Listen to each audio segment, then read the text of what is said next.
A paz do Senhor a todos, que Deus venha abençoar cada irmão, que neste domingo possa ser um dia de bênção para a sua vida, amém? Eu quero aqui compartilhar com os irmãos uma palavra abençoada para os nossos corações, que se encontra aqui no livro de Gênesis, capítulo 26, o versículo 12, amém? E semeou Isaque naquela mesma terra, e colheu naquele mesmo ano 100 medidas, porque o Senhor o abençoava. Pai querido, Pai amado, em nome do Senhor Jesus, Pai, quero te agradecer por mais um dia de vida, te louvar, Senhor, porque até que o Senhor tem nos ajudado. Que o teu Espírito, ó Pai, venha através, Senhor, desta mensagem, falar com os nossos corações, nos fortalecer, Senhor, nos dar graça diante da tua presença. Pai querido, me use por misericórdia, fala conosco, ó Pai, uma palavra que venha levantar o abatido, venha dar orientação àquele que está sem orientação, e que o seu nome, Senhor, venha ser glorificado, e que eu te peço em nome de Jesus. Amém. Amém. Eu gostaria de pregar, trazer uma palavra para o meu e o seu coração, baseado dentro deste versículo de Gênesis capítulo 26, versículo 12. Nós sabemos que aqui Isaque, ele se encontrava na terra a qual o Senhor tinha uma promessa de abençoar a sua vida. Não era ainda a terra de Canaã, mas era uma terra que tinha o aval de Deus para a permanência do profeta, do Isaque, do homem de Deus. Prosperando na adversidade. A palavra do Senhor, meu amado, ela nos ensina que nesse texto sagrado, nós percebemos que como Deus prosperou Isaque, inclusive na sua adversidade, mesmo em meio à fome que assolava naqueles dias, Deus prometeu abençoar Isaque aonde ele estava habitando. Quando nós temos a certeza de que temos um Deus que está sobre as nossas vidas e que estamos andando segundo a sua vontade e que estamos debaixo da sua promessa, não há adversidade que Deus não possa nos abençoar. No momento, nós vemos que Isaque, ele estava vivendo o seu ano, vivendo em que ele estaria plantando, e a certeza da colheita seria certa, porque a Bíblia disse que aqui Moisés, quando ele registra aqui em Gênesis 26, versículo 12, ele nos dá a certeza de aquele ano foi não somente aquele ano, significando somente aquele ano e depois a vida dele não mudou, mas não, ali era o começo de um grande milagre das promessas de Deus se cumprir na vida de Isaque. Quando nós vemos aqui que Isaque, ele seguindo a orientação divina, a primeira coisa que eu aprendo dentro desse texto é que Deus escolheu Isaque, né? E ele aconselhou Isaque para que Isaque não descesse até o Egito. Isso se encontra no versículo 2 do capítulo 26. Muitas das vezes nós também somos tentados, né? Nós somos tentados a buscar facilidade, né? Assim no Egito. Quantas das vezes a adversidade ela vem para as nossas vidas e nós somos tentados a buscar facilidades porque não temos a paciência de esperar, a paciência de esperar o tempo de Deus. E sabemos que o tempo de Deus não é o nosso tempo. Salomão disse, é um tempo determinado para todas as coisas debaixo da terra. E Salomão, ele sabia do que ele estava falando, porque afinal de contas Salomão foi filho do rei Davi, um homem segundo o coração de Deus. Davi tinha muitas experiências com o Senhor, e Salomão, ele sabia que o Deus do seu pai, que agora era o seu Deus, era o Deus que faz tudo segundo o tempo do Senhor, não é no nosso tempo. Quando a Bíblia disse assim, que tudo que pedires em meu nome, em nome de Jesus, Jesus se referindo, tudo que pedires em meu nome, No seu tempo fará. Quer dizer, o seu tempo que Jesus estava colocando não é no meu tempo, não é no tempo daquele que está pedindo, daquele que está clamando, mas no tempo do Senhor. Nós vemos que a Bíblia diz que o Senhor lembrou de Noé, lembrou dos animais e lembrou de todos aqueles que estavam com ele dentro da arca e tirou Noé da arca. Deus lembrou de Sara, e Sara veio gerar um filho, filho da promessa, que é Isaac. Então, na minha vida e na sua vida, tem o tempo de Deus. O tempo do Senhor é que tem que prevalecer. E Isaac, ele estava aqui seguindo uma orientação divina. A segunda coisa que eu apresento, que eu melhor dizendo, que eu entendo, é que Deus, ele estava ali renovando a promessa para abençoar Isaac e a sua descendência, como havia prometido a Abraão. Lá em Gênesis capítulo 26, o versículo 3 e 4, o que nos motiva são as promessas de Deus quanto à nossa vida. E o Senhor, ele estava motivando, de forma sobrenatural, maravilhosa e sublime na vida de Isaac. Olha o cuidado de Deus. Deus disse assim: olha, não desça para o Egito, mas fique em Gerar, porque eu vou cuidar de você. Assim como Deus cuidou do profeta Elias, quando naquela época daquela mulher maligna Jezabel e o rei de Israel Acabe, quando eles voltaram as costas para Deus e deram glória a outros deuses, o Senhor então levanta o profeta dizendo: vai até Acabe e diga para ele que não vai chover 3 anos e 6 meses. Nós vemos o cuidado que Deus teve com o profeta. Deus, ele deu todas as orientações. Deus, ele disse para o profeta: vai até o junto do rio, do ribeiro de Querite, e fique ali, não saia dali, e eu darei ordem aos corvos para que te sustente. E sabemos que a primeira etapa, quando o rio de Querite ele seca, o Senhor já tinha preparado, algo para o profeta, aquela viúva lá em Serepta, aonde aquela viúva, ela veio ali cuidar do homem de Deus. Então nós vemos o cuidado de Deus. A vida do profeta Eliseu, a vida daquela viúva gentil que não fazia parte de Israel, o Senhor, ele tem cuidado para com todos. Assim é na minha e na sua vida.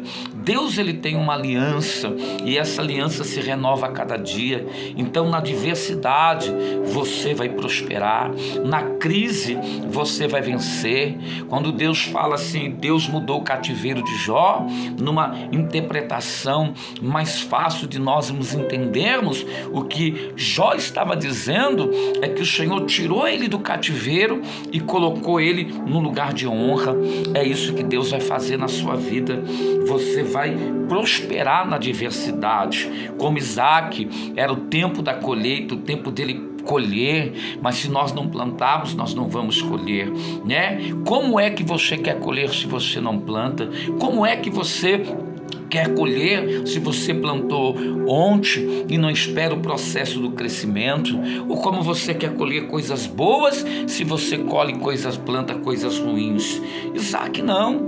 Isaac estava aqui sendo orientado por Deus. E uma coisa que eu aprendo é que Isaac obedeceu a Deus ficando em Gerar. Sabe por quê? No versículo 26 é bem claro. Sabe por quê? Porque Deus quer nos exaltar no mesmo lugar que muitas vezes fomos humilhados. Quantas das vezes a gente quer sair, a gente, Senhor, eu não quero ficar neste lugar, eu não tenho mais vontade, porque esse lugar só me traz lembranças ruins, esse lugar só me traz dor, só me traz sofrimento. Nesse lugar eu fui humilhado, nesse lugar as pessoas viram a minha humilhação, eu quero ir embora daqui. Mas lembra-te de uma coisa: aonde você foi humilhado, Deus vai te exaltar. Aonde é que Deus exaltou Davi? O lugar que Davi mais era humilhado não era na cidade lá em Belém de Judá. Davi, ele era mais humilhado dentro da sua própria casa. E por quem? Pelos seus irmãos que o odiavam, Até o seu próprio pai tinha momentos que se comportava com Davi de uma forma assim, com um ar de desprezo. Quando o profeta Samuel, ele fala assim: existe mais alguém? Olha a forma que Jessé fala. Jessé disse: tem mais um, ele está no campo. Ele está lá no campo pastoreando as minhas ovelhas, entendeu? Então, naquele momento, chegou o tempo de Deus prosperar, abençoar e honrar Davi dentro da sua casa. E ele foi humilhado lá dentro, e ali dentro o Senhor preparou uma cadeira especial, preparou o melhor lugar, preparou a melhor parte do banquete, e ainda por cima, até o profeta Samuel foi surpreendido, porque Samuel estava olhando para a aparência. Por quê? Porque Samuel achou que da mesma forma que os judeus, o povo lá, os israelitas escolheram Saul pela aparência, que Deus ia trabalhar na ótica humana da mesma forma que o homem trabalha. Aí o Senhor fala assim: ei Samuel, eu não olho para a aparência, eu olho para o coração, porque esse baixinho aí é um homem segundo o meu coração. Sabe o que Jesus está falando? Jesus está dizendo assim para você: aleluia, não importa a situação que você está vivendo, onde você está sendo humilhado, chegará o dia da tua exaltação. Mas quando Deus te exaltar, não pise em quem te humilhou. Quando Deus abrir a porta para você, não deboche de quem fechou as portas. Quando Deus te dá o seu milagre, não se exibe jogando na cara, não, porque não é assim que age uma verdadeira serva do Deus vivo. Saiba de uma coisa: Deus, ele foi com os profetas, ele é com você. Deus, ele foi com, aleluia, ele foi com Abel, ele foi com Sete, ele foi com Enoque.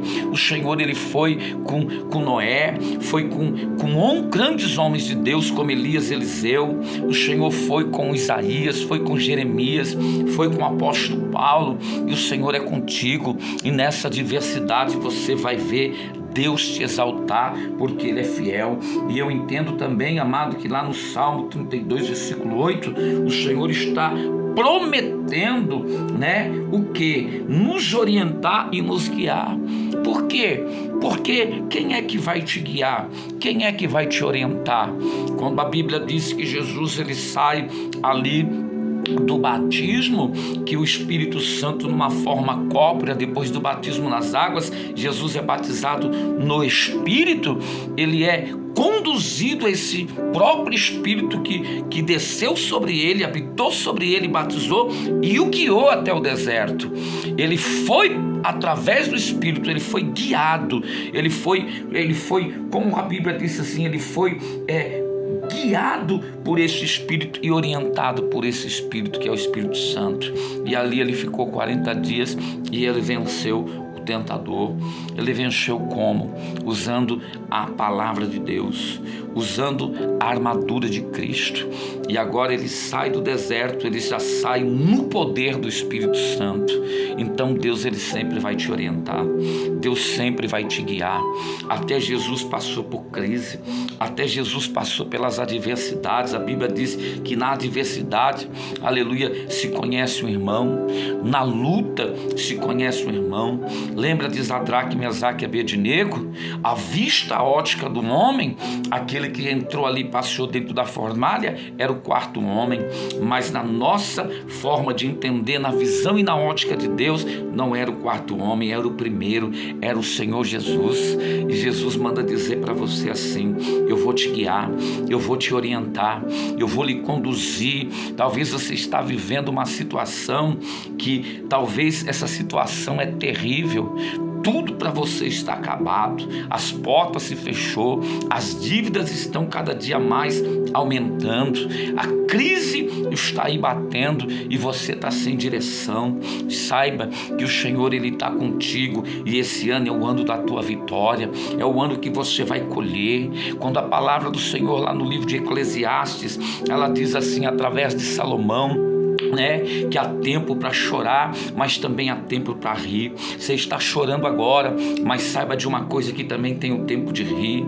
Você está vivendo a porta fechada agora, mas saiba de uma coisa, que a porta vai se abrir. Você está perdendo agora, mas chegará o tempo que você vai ganhar. Você está, aleluia, aleluia, caminhando por um caminho que muitos te abandonaram, mas Jesus manda te dizer para você assim: ainda que todos te abandonem, eu não te abandonarei. Percebe-se que Isaac estava lá em Gerar, e Deus estava dizendo: Isaac, fique aí, não desça para o Egito, pode plantar, porque a Bíblia diz assim, que o homem fiel, até os seus passos são respondidos por Deus. E o Senhor está dizendo: lança teu pão nas águas, porque daqui muito dia colherás. É tempo de Deus te fazer prosperar na adversidade. É tempo de você investir, aleluia, na terra, investir no altar, porque o Senhor, Ele garante a tua vitória. Quantos ali estavam de olho em Isaac, defendendo a sua vitória? Tinha muitos a favor, mas também tinha muitos que estavam esperando que ele se decepcionasse na sua colheita. Mas Isaac não deu atenção, Isaac não perdia tempo, aleluia, para com essas pessoas que estavam almejando a sua derrota, porque Isaac estava com a fé direcionada em Deus. Jesus manda te dizer: quando Deus está com você, não importa. Talvez você abra uma porta pequena no lugar que muitas das vezes os competidores são poderosos. Deus manda dizer que o que está com você é maior. Talvez você está aí, aleluia, pedindo uma direção para estar entrando numa faculdade, para prestar um concurso, e você está dizendo: Senhor, esse aqui é a única semente que eu tenho. Será, Senhor, se eu investir, eu não vou me decepcionar? Deus está dizendo: peça uma direção a Ele, peça uma confirmação. Se você não tem, peça, mas se você já tem, fique com esta palavra profetizada no teu coração, porque a Bíblia disse assim, que nem só do pão viverá o homem, mas de toda a palavra que sai da boca de Deus. E eu aprendo que nessa segunda etapa da prosperidade, de que Isaac estava prosperando, ele estava prosperando. Nada acontece assim num pulo, no estalar de dedo. Tem que entender uma coisa, que tudo tem o tempo do Senhor, né? E ele semeou Isaac naquela mesma terra e colheu naquele mesmo ano sem medidas, porque o Senhor o abençoava. Está aí no versículo 12 do capítulo 26 de Gênesis. Olha que coisa linda, quando Deus resolve abençoar nós, aleluia, em pouco também, sabe o que eu entendo? E quando Deus resolve abençoar-nos em pouco tempo, nós vamos, em nome do Senhor, recuperar tudo aquilo que nós perdemos. É tempo de você recuperar tudo aquilo que você perdeu. Lembra de Jó? Quando o Senhor, Ele muda o cativeiro de Jó, e a Bíblia diz que o Senhor deu tudo em dobro. Os seus irmãos vieram trazer barra de ouro, seus irmãos vieram trazer o melhor, e a Bíblia diz que Jó passou a ter muito mais do que aquilo que ele perdeu. Mas o Senhor, nessa tarde, deste domingo de hoje, está dizendo: o Senhor vai restituir tudo de volta que você perdeu. É o ano do jubileu, é o ano de liberação de bênção, é o ano em que suas dívidas serão perdoadas, é o ano que depois dos 3 anos de fruto incircunciso, a partir do 3 anos, 4º ano e diante, é o ano de você começar a usufruir da tua bênção, usufruir do que você plantou. É o ano de você chegar e pegar o fruto e degustar e dizer assim: olha, isso aqui é o meu Deus que está me honrando. Deus, Ele vai te dar condição para você pagar suas dívidas, como aquela viúva, né, que é seu marido, né, ele trabalhava para o profeta, mas ele morreu não porque ele era caloteiro, ele morreu e não conseguiu pagar as suas dívidas e sobrou para sua esposa, né? Como ele era o provedor de casa, aquela mulher se encontra agora de mãos vazias, e o único recurso que ela teve, ela fez a coisa certa: eu vou até o profeta. E quando ela vai até o profeta, ela disse assim: o meu marido trabalhava, te servia, né, mas ele morreu e me deu dívida, porque o profeta diz: o que eu tenho com isso? O profeta não estava dizendo: eu não quero saber dos seus problemas. Não era isso, porque o verdadeiro homem de Deus, ele se condói, ele tem a solução, ele vai querer ajudar. E ela disse assim: eu não tenho nada, a sua serva só tem um punhadinho de azeite. Ele falou: vai, pega vasos emprestados, chama os teus filhos, entra para dentro, fecha a porta e deita o azeite. E a Bíblia diz que ela obedeceu.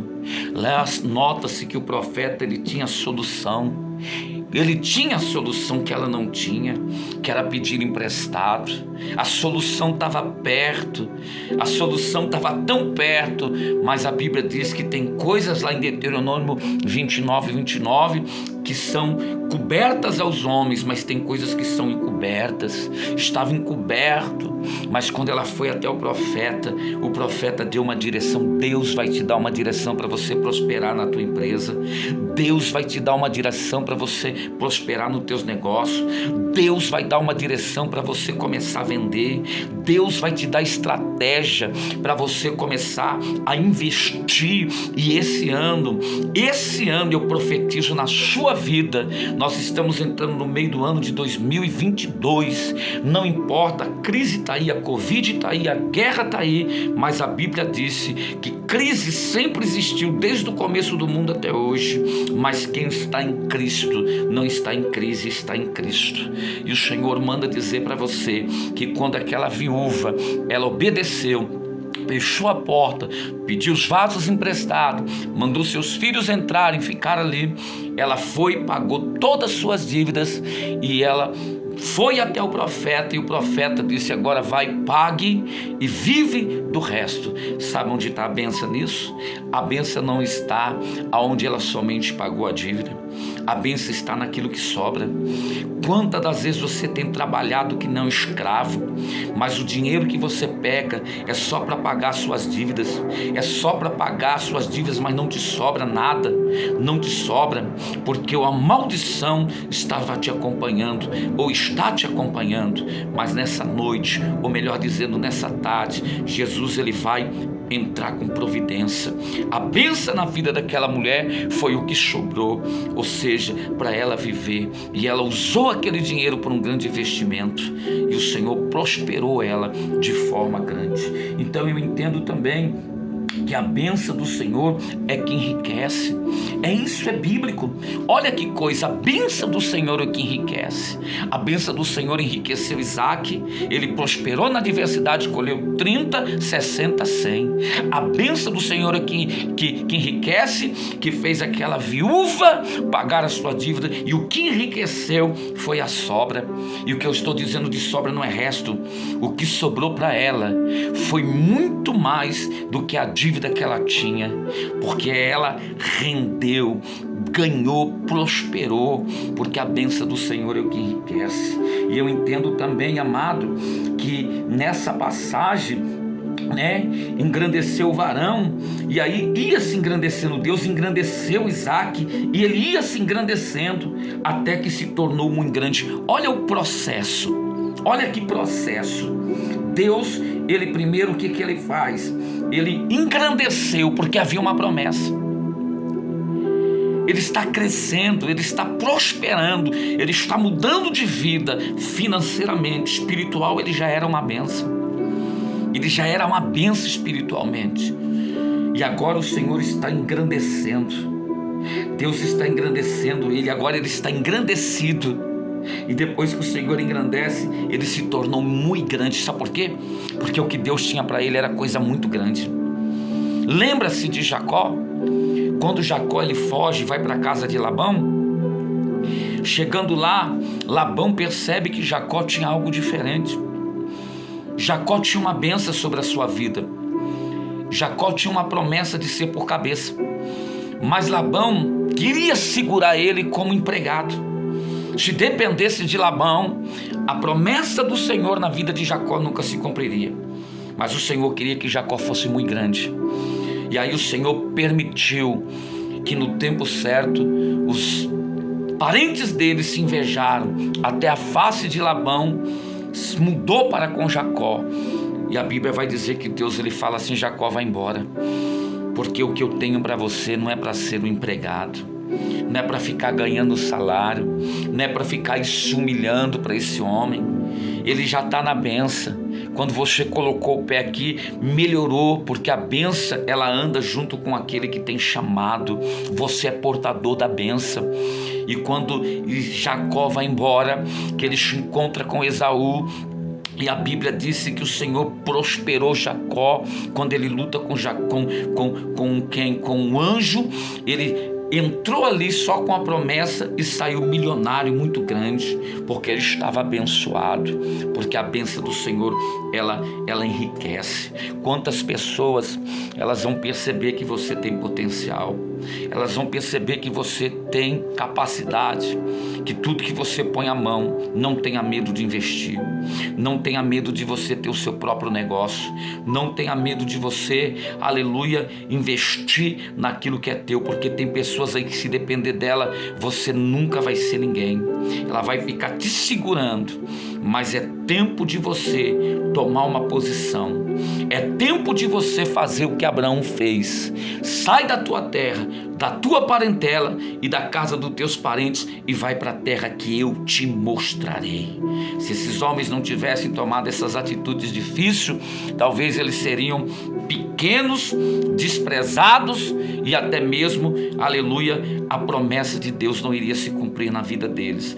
Mas o Senhor engrandeceu muito a vida de Isaac, como o Senhor manda dizer aqui para mim e para você, em Gênesis capítulo 26, 13, e a bênção do Senhor, lá em Provérbios 10, 22, fala que a bênção do Senhor é que enriquece. E eu aprendo também, a nossa prosperidade, ela desperta a inveja de outras pessoas que estão à nossa volta. Está em Gênesis 26, 14, né? Em Salmo 102, versículo 10, o salmista, ele afirma que o ímpio, ele é invejoso e chega a enraivecer, né? E se consumir por causa da prosperidade do justo. É isso que acontece. Nós vemos o caso de Penina. Penina invejava Ana. Nós vemos o caso, né? Não precisa ir muito longe. Um ímpio, ele sempre vai invejar a tua vitória. Um ímpio sempre vai invejar a tua prosperidade. Mas o Senhor manda dizer que entretanto, o próprio Deus é que se compraz na prosperidade do seu servo. Ou seja, Salmo 37, 25, meu irmão, eu quero dizer uma coisa para você. Quando os hebreus, eles entraram no Egito a convite, era apenas um povo de 60, 65 almas, né? Quando ali Jacó, ele entra, porque José, ele vem a se revelar, e ali ele entra convite. 450 anos eles ficam lá no Egito. Agora já é uma nação, já é mais de 6 milhões de hebreus, porque havia uma promessa sobre a vida de Abraão, que bendito serás, né? Que crescei-vos e multiplicai-vos. Deus diz que todo aquele que vos abençoar será abençoado, e todo aquele que o amaldiçoar serás amaldiçoado. Então já tinha Deus liberado uma bênção sobre Abraão e sua geração, que eles iam crescer e multiplicar.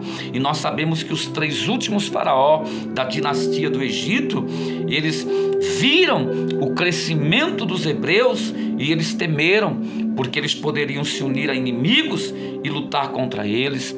Eles temeram porque eles estavam crescendo de uma forma absurda. Tentaram até matar os meninos hebreus, mas só que eles não entendiam uma coisa: tudo que eles estavam fazendo era impossível. Sabe por quê? Porque havia uma promessa de crescer-vos e multiplicar. Eu quero profetizar na tua empresa, quero profetizar na tua vida, quero profetizar no teu ministério. Olho gordo, inveja, macumba, obra de bruxaria, inveja, ímpio, não vai prosperar. Sabe por quê? Porque a Bíblia diz que 1000 cairão ao teu lado, 10.000 à tua direita, e tu não serás atingido. Praga alguma chegará à tua tenda, somente com teus olhos verás e recompensará. Você lembra de Balaão? Quando Balaque contratou ele, amaldiçoou esse povo. Quando Balaão estava indo para amaldiçoar, o que Deus falou no caminho? Não amaldiçoe esse povo. Esse povo é meu, é menina dos meus olhos, é propriedade minha. Saiba de uma coisa, Balaão: Se você abençoar eles, automaticamente você é abençoado. Mas se você amaldiçoar, automaticamente você é amaldiçoado, que a maldição vai para você. E a Bíblia disse que Balaão falou na cara de Balaque: quem poderá amaldiçoar aquele que Deus abençoou? Então, o que eu venho dizer para você, tem uma promessa: tu vai prosperar, tu vai colher 30, 60, 100. É tempo de exaltação. E sabe o que eu aprendo? Que a nossa prosperidade, nessa conclusão, eu vejo dentro desse texto, ela vem do Senhor. Nunca se esqueça disso. É claro que tem o seu esforço, a sua determinação, mas se não for o Senhor, Salomão disse: se Deus não edificar a casa, em vão vigia, em vão edifica os trabalhadores. Se o Senhor não vigiar, em vão vigia o sentinela. Salomão tinha essa certeza. E quando eu aprendo, amado, que é Ele que nos faz prosperar mesmo na adversidade. Quantas pessoas aí nessa crise tiveram uma revelação de Deus, ganharam rios de dinheiro e prosperaram, com venda de máscaras, prosperaram na adversidade porque tiveram uma direção, acreditaram na promessa. Foram ofertantes e dizimistas fiéis, honraram a Deus com as suas fazendas, honraram o Senhor com aquilo que Deus deu com a sua primícia. Saiba de uma coisa: se você colocar isso na sua vida e obedecer, ser um ofertante, um dizimista na tua congregação, faça, porque Deus ele vai te honrar. Seja, um ajudador, ame a obra de Deus, porque quando você faz para o Senhor, Deus faz por você. E eu entendo que a fome podia ter assolado aquela terra dentro dessa passagem de Gênesis 26. O servo de Deus, porém, ele experimentava a fartura e a abundância no meio da escassez. Eita Jesus, Deus não deixa faltar. Deus não vai deixar te faltar nada. E eu entendo que quando a palavra do Senhor ela fala, porque o Senhor promete, eu entendo, Ele promete abençoar todas as obras da nossa mão. Deuteronômio 28, 12, 13. Vamos ver o que diz lá em Deuteronômio 28, 12, 13. Tudo que você fizer prosperará, também diz lá no Salmo 1, Olha o que diz aqui, Deuteronômio, vamos ver aqui, 28, 28, versículo 12 e o 13, é esse? É esse mesmo, vamos ver, 12, 13, olha o que diz aqui, Deuteronômio 28, o Senhor te abrirá o seu bom tesouro, o céu, para dar chuva na terra no seu tempo, e para abençoar toda a obra das suas mãos. E emprestarás a muita gente, porém tu não tomarás emprestado. O Senhor te porá por cabeça e não por cauda, e só estarás por cima e não debaixo. E quando obedecer os mandamentos do Senhor teu Deus, que hoje te ordeno para te guardar e fazer. Você viu? Para se cumprir isso, no versículo 13, no finalzinho disso, se obedeceres, se cumprires, isso será certo na tua vida. Que Deus abençoe a todos, uma ótima tarde de domingo e até a próxima, e que a paz do Senhor esteja com tudo, amém? Quem vos falou, pastor Júnior, sou pastor Júnior da igreja, da igreja apostólica Trono em Glória, amém? Vou estar orando por você e que Deus continue te abençoando sempre. Feche os teus olhos. Pai querido, Pai amado, eu quero nesta tarde te glorificar, te abençoar, pedir, Senhor, a tua bênção, melhor dizendo, e sobre cada vida, Pai, cada um que assistir esta mensagem, ouvir esta palavra, ver este vídeo, e que este vídeo pode alcançar, Senhor, alcançar aonde os meus pés, ó Pai, não alcance, Senhor, que esta palavra venha alcançar. Pai, abençoa, prospera, dá vitória, repreenda todo o mal, abra a mente desse irmão, repreenda o espírito da miséria, da falência, Pai, e que a tua palavra venha se cumprir nas nossas vidas, em o nome de Jesus, amém, e a paz do Senhor a todos, amém.